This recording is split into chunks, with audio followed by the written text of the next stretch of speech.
Bonjour, nous allons continuer notre travail avec le livre Maths C Initiation, le langage C appliqué aux mathématiques. Donc c'est toujours un wikibook. On est dans le chapitre l'algèbre, la trigonométrie hyperbolique. Donc on a vu la première forme, donc maintenant on va voir les formes qui s'écrivent sinus de x plus y. D'accord? Alors on va commencer par récupérer le fichier H.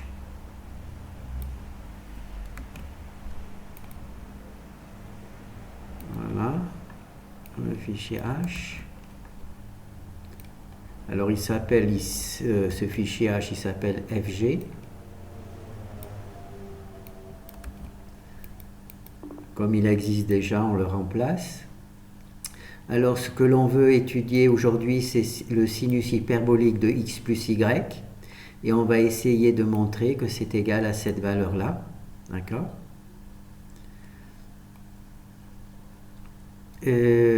Ensuite, on va récupérer le fichier principal.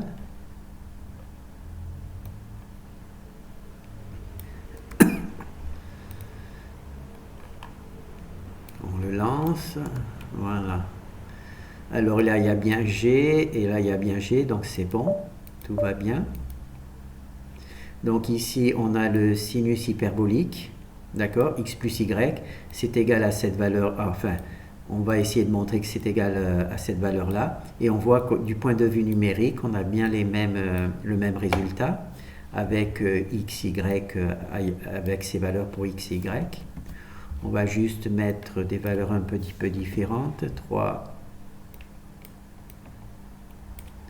et 3. Et on voit que quand on change la valeur de x et de y, on obtient toujours une égalité entre ces deux équations. D'accord? Donc on peut supposer que ces deux équations sont équivalentes. Alors, ce que l'on va faire, c'est utiliser dans un premier temps les règles de Osborne pour essayer de retrouver cette équation. D'accord? Alors, la règle d'Osborne nous dit qu'on doit partir de l'équation trigonométrique. Donc, on va la récupérer. Voilà. Hop là, elle est un peu grande, mais en fait, c'est pas grave. On part de l'équation trigonométrique. Et pour avoir son équivalent en forme... et pour avoir son équivalent en forme... comment ça s'appelle sinus hyperbolique, on va simplement remplacer toutes les fonctions trigonométriques par leur équivalent hyperbolique. Donc sinus de x plus y, ça va s'écrire sinus hyperbolique de x plus y. Voilà, c'est simple. Hein? Cosinus de x, ça va être cosinus hyperbolique de x.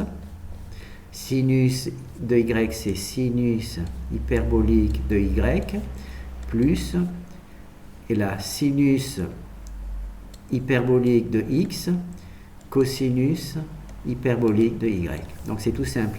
On remplace toutes les fonctions trigonométriques par leur équivalent hyperbolique, donc en rajoutant juste un h. D'accord? Mais il y a une petite règle supplémentaire. Pour cela, on va passer sur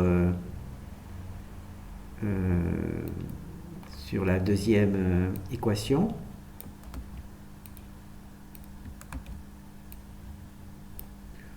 On va l'agrandir aussi, hein. On n'a pas le truc. Donc là, c'est bon, c'est bon. Donc là, on a calculé sinus de x plus y. Là, je vais faire cosinus de x plus y. Je vais vous expliquer pourquoi j'ai fait ça.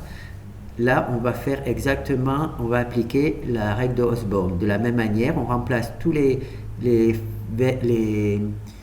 fonctions trigonométriques par leur équivalent hyperbolique. Donc là, ça fait cosinus hyperbolique de x plus y, d'accord? Là, ça fait cosinus hyperbolique de x. cosinus hyperbolique de y, moins, ça ne change pas, sinus hyperbolique de x et sinus hyperbolique de y. Et la règle d'Osborne nous dit que quand il y a deux sinus dans un terme d'une équation, il faut rajouter un signe moins. D'accord ? On transforme les sinus trigonométriques en sinus hyperboliques, mais s'il y en a deux, on met un truc supplémentaire. D'accord ? Alors, ce qui va nous donner cosinus hyperbolique de x, cosinus hyperbolique de y, moins par moins ça fait plus, sinus hyperbolique de x, sinus hyperbolique de y. Bon, là je ne peux pas vous le prouver, mais s'il y en a, là on va faire sinus de x, non, on va faire sinus, je vais faire, voilà, je vais faire sinus de x, sinus de y, d'accord? Là, ça va se transformer en sinus hyperbolique de x, sinus hyperbolique de y, moins, d'accord? Là, il y en a deux, donc on rajoute un signe moins. Si maintenant il y en a trois, sinus z, eh bien, sinus hyperbolique de z, il y a toujours le signe moins. Mais s'il y en a quatre, sinus hyperbolique de z, bon, de w, ça fait sinus hyperbolique de w, mais comme il y a deux fois moins, ça fait plus. D'accord? Donc, il faut compter le nombre de signes. S'il y en a deux, il y a un signe moins. S'il y en a trois, ça fait toujours le signe moins. Mais s'il y en a quatre, ça fait deux moins et ça fait un plus. D'accord? Là, je n'ai pas d'équation pour vous le montrer, c'est juste pour vous donner des explications si vous vous demandiez comment les choses se passent s'il y en avait plus de deux. Donc, s'il y en a trois, il y en a trois.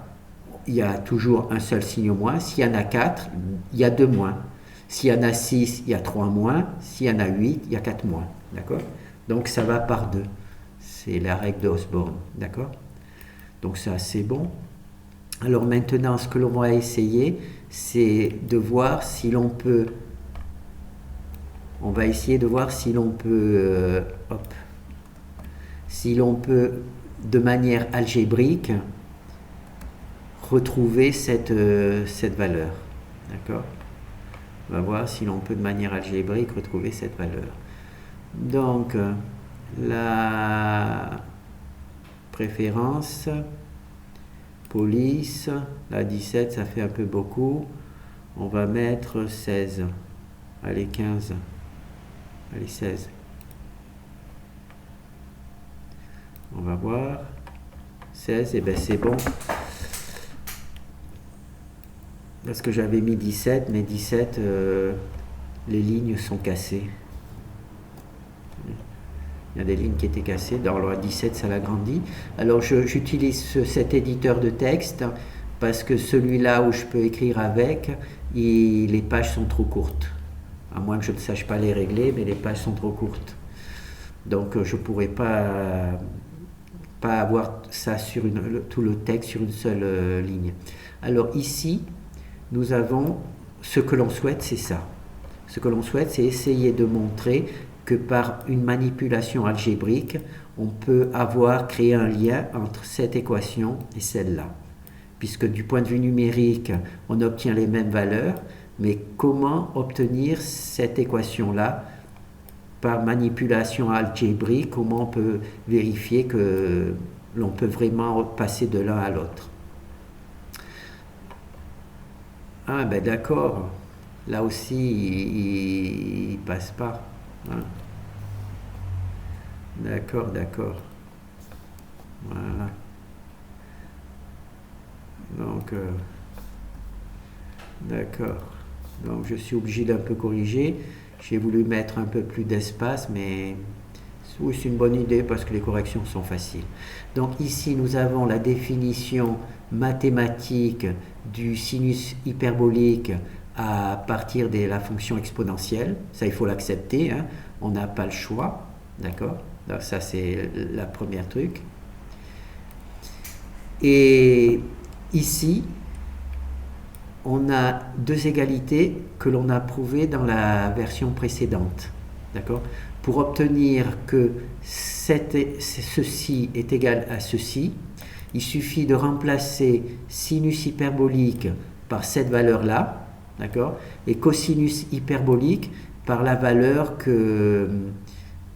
qui est où?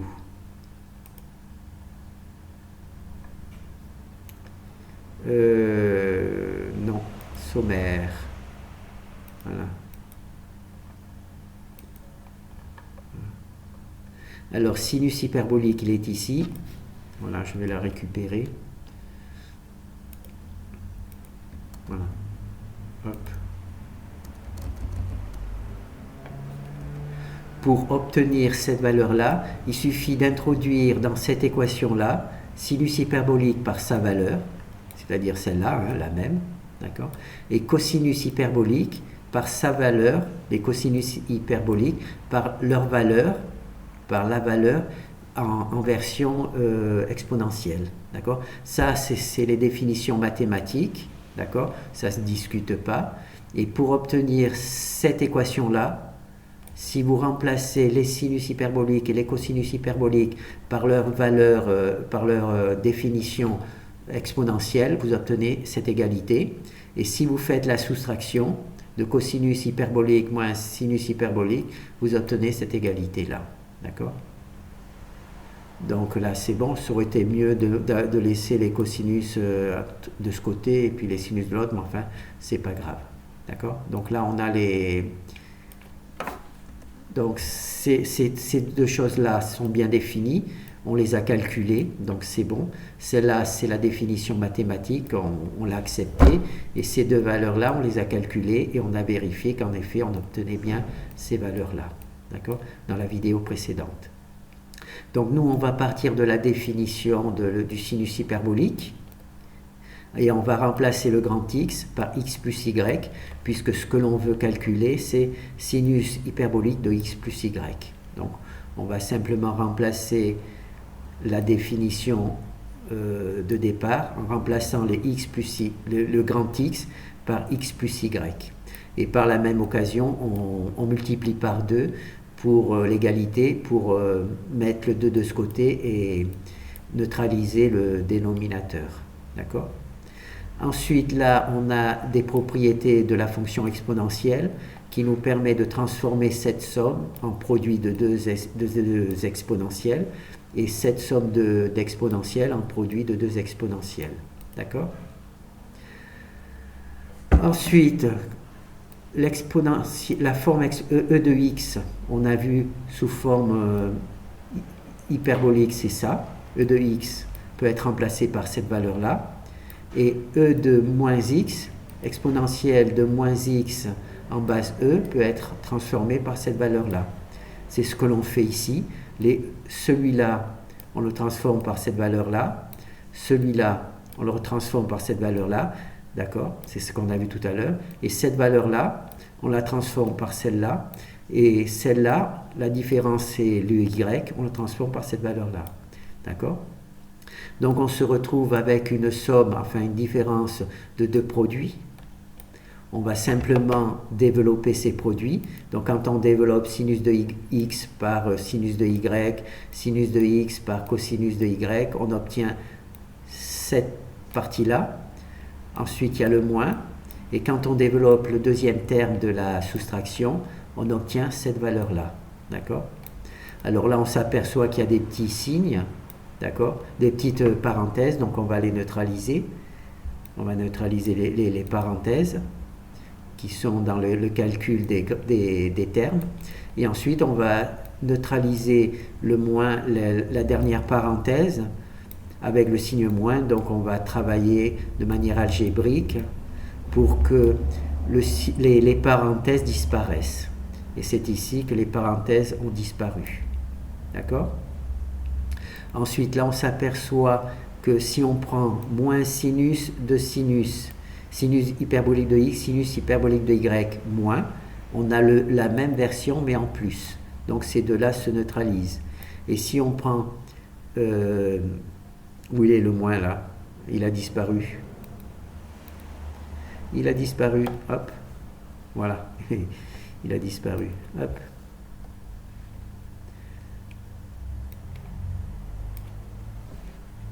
Voilà. Il a disparu le moins. Et là, si on voit qu'on prend cosinus de y, on a la même version en positif. Donc, ces deux-là aussi sont neutralisés. Il ne reste plus que sinus, cosinus et cosinus, sinus. Alors, on voit qu'ici, on a sinus i, cosinus y, et ici, on a sinus x, cosinus y, donc ça en fait deux. Et là aussi, cosinus x, sinus y, cosinus x, sinus y, donc ça en fait deux. Donc, on obtient bien cette équation-là, d'accord? Et si on divise, si on multiplie par 1/2, on se retrouve avec cette équation-là. On va récupérer cette équation-là, on va la mettre ici. Aïe, pourquoi tu ne veux pas venir? Voilà. Et on va juste vérifier si la version... donc là, il faut aller dans sommaire.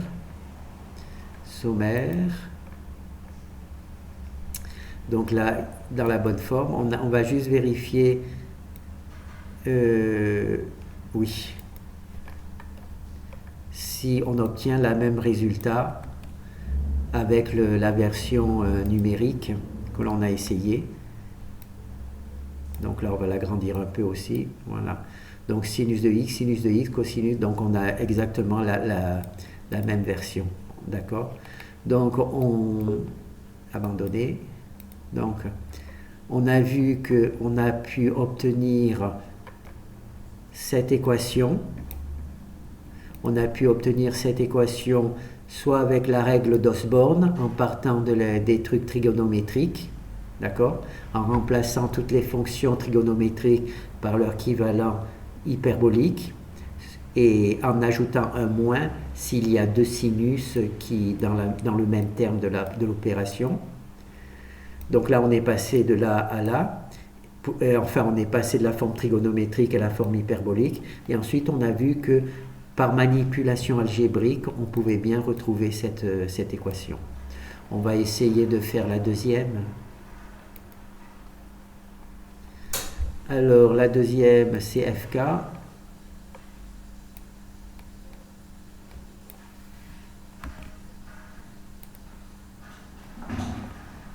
Voilà. Donc là, cette fois-ci, l'autre c'était sinus, là c'est cosinus hyperbolique.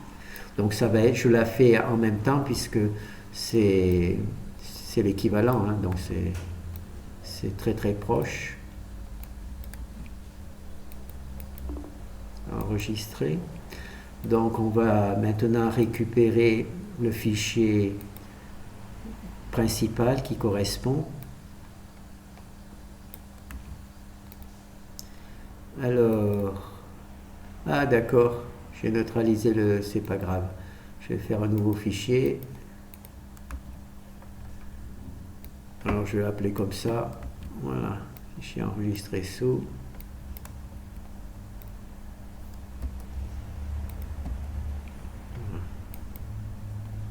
Voilà, donc on va simplement lancer et voir.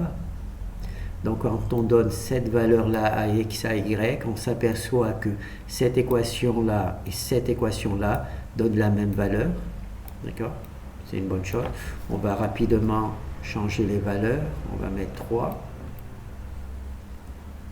Pour voir si c'est pas des... Voilà.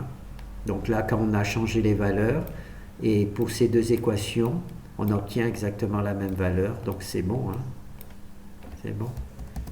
Donc là, on peut fermer le fichier, le langage C. Alors, on va essayer de...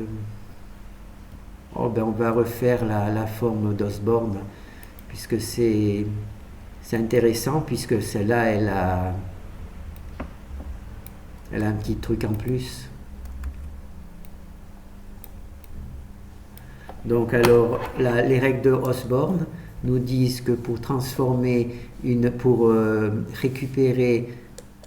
récupérer l'équation hyperbolique, on peut partir de l'équation trigonométrique, d'accord, cosinus hyperbolique de x plus y, d'accord, en remplaçant simplement les fonctions trigonométriques par leur version hyperbolique, donc cosinus hyperbolique de x, cosinus hyperbolique de y, d'accord, en gardant le signe ici. Et là, comme il y a deux sinus trigonométriques, on rajoute juste un moins, d'accord. Comme il y en a deux. S'il y en a trois, on en rajoute aussi, il y a juste un moins. Par contre, s'il y en a quatre, il y a deux moins. Donc là, il n'y en a que deux. Donc, et on fait sinus hyperbolique de x, sinus hyperbolique de y. Et ensuite, ici, on neutralise. Donc, on fait cosinus de x, cosinus hyperbolique de y, plus, puisque moins par moins, ça fait plus, sinus hyperbolique de x, sinus hyperbolique de y. Donc, on se rappelle, pour le cosinus, le signe change. D'accord? Alors que là, c'est moins. Dans la version hyperbolique, c'est plus. Donc là, c'est pour les règles de Osborne. Comme il y a deux sinus, c'est pour ça que j'ai tenu à le refaire.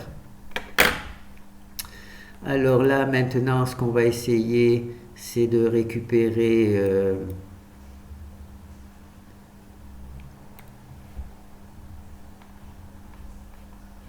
donc là, c'est sinus, donc on ferme sans enregistrer. Et là, on va essayer de récupérer...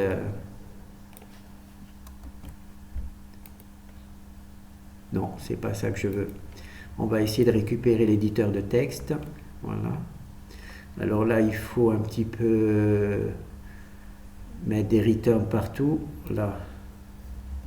Voilà. Là, c'est bon. Là. Il y a une petite déformation du texte. Vous savez pourquoi il y a cette déformation? Attends, je vais d'abord vérifier que j'ai bien corrigé. Et là, il y en a... J'ai oublié quelque chose là? Non, c'est bon. Vous savez pourquoi il y a cette déformation? C'est là, c'est cette partie-là qui déforme cette partie-là qui déforme le texte, d'accord? Elle rajoute des espaces qui ne devraient pas exister. Ça, il faudrait que je le neutralise, parce que, bon, enfin, c'est pas grave, puisqu'en règle générale, les gens ne vont pas recopier ce texte. Donc là, j'ai recopié le texte, donc c'est bon. Donc là, on était parti sur sinus, là on passe sur cosinus. Donc là, c'est la définition de cosinus hyperbolique, hein, on se rappelle, hein, cosinus hyperbolique, c'est ça. Et sous la forme exponentielle. Donc là, c'est bon. Et si on remplace ici, on a deux égalités. Pour les obtenir, ces deux égalités, il suffit de remplacer sinus hyperbolique de x, cosinus hyperbolique de x par leur valeur exponentielle. Et quand on les remplace par leur valeur exponentielle et qu'on en fait l'addition, on obtient ça. Et quand on remplace ici les valeurs par leur valeur exponentielle et qu'on fait la soustraction, on obtient cette valeur-là. Donc ces deux égalités, on les a vues dans la vidéo 1. D'accord? Donc nous, on va partir de cette équation-là, c'est-à-dire celle-ci, puisque l'on veut essayer de travailler sur cosinus de x plus y. Donc là, on a cosinus avec grand X, on le remplace le grand X par x plus y, et on multiplie par 2 pour obtenir cette équation, d'accord? Ensuite, bon, ben là, on a une somme d'exponentielles, d'accord, des exponentielles qui s'ajoutent. Donc, on les remplace par des produits. Ça, c'est possible. Ensuite, là, on a vu que cette valeur-là peut être écrite de cette manière-là, d'accord. Et cette valeur-là, où il y a un moins, peut être écrite de cette manière-là, d'accord. Donc, cette valeur-là, on la remplace. Cette valeur-là, on la remplace, d'accord, sinus, cosinus. Et cette valeur-là, on la remplace ici, et cette valeur-là, on la remplace ici. Donc on se retrouve avec une somme enfin une somme de deux termes et chaque terme est une multiplication. Donc on développe les multiplications. Donc quand on multiplie ces deux valeurs-là, on obtient cette valeur-là. Quand on multiplie ces deux équations ensemble, on obtient cette valeur-là. D'accord ? Il y a des parenthèses, donc dans un premier temps, on les neutralise. Et comme il y a juste un signe plus, on peut neutraliser toutes les parenthèses en même temps et on obtient bien cette valeur-là. D'accord ? Ensuite, là, on s'aperçoit que les valeurs identiques, c'est-à-dire sinus de x, sinus de y, a une version négative. Non, c'est l'inverse. C'est comment ça s'appelle?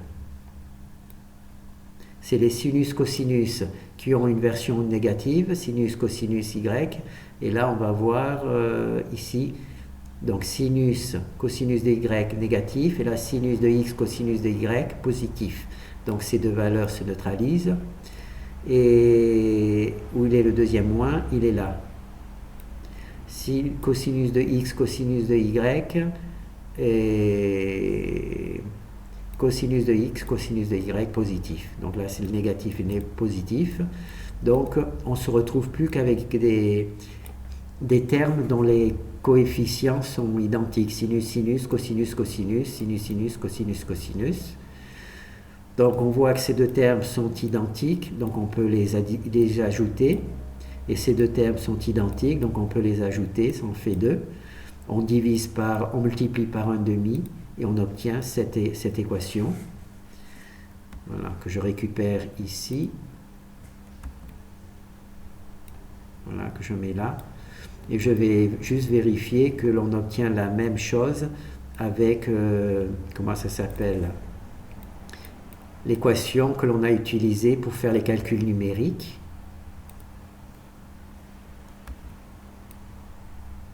Voilà, bon, on va le mettre là. Voilà, et on obtient en effet les mêmes valeurs. Sinus, sinus, sinus, sinus, plus, cos, cos et cos, cos, cos. D'accord. Donc là, on a donc vu pour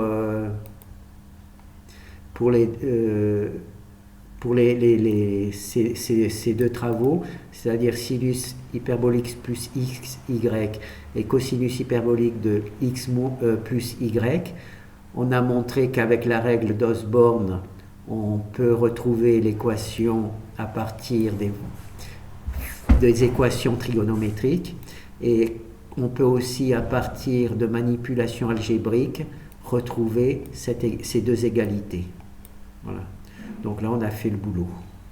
Merci.